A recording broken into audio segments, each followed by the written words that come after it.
7 News has been telling you about Virginia's elections tomorrow, but there is also an important election in Maryland. And our Maryland Bureau Chief Brad Bell reports from the state's capital with a look at the top issues in Annapolis. Last week, we showed you these images of the latest flooding high tide to hit Annapolis, the Chesapeake Bay, reaching well into town and onto the floors of several businesses. It's happening with increasing frequency, and it is the primary reason that Mayor Gavin Buckley held a groundbreaking Monday for an already underway project to completely remake the city dock area. We're going to create a beautiful, world-class park that will be 6 feet higher than the current parking lot that will stop the flooding. But Buckley is term limited, and Tuesday, Annapolis voters will be choosing his replacement. Having the groundbreaking on election eve is not too subtle way to send a message. And I want to make sure that people know, and the next elected officials know, how important this project is. Buckley's successor will either be Republican business consultant Bobby O'Shea. I want to try and make the place that we live actually somewhere where everybody feels like they belong.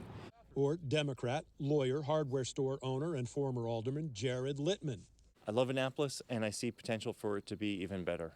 But that $100 million city dock project envisioned by Buckley with its raised seawall, green lawn, visitor center, and fountain, where there had been a parking lot, dwarfs all other issues. And since it is a regional attraction, it won't just impact city residents.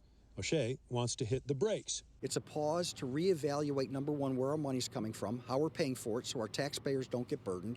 And the other thing that we want to do is we want to make it so that we come up with a plan that we get it right the first time.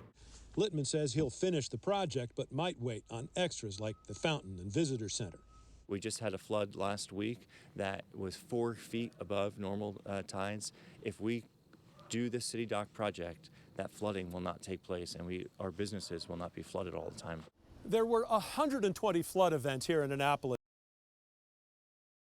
Last week's high tide was the 11th highest ever recorded.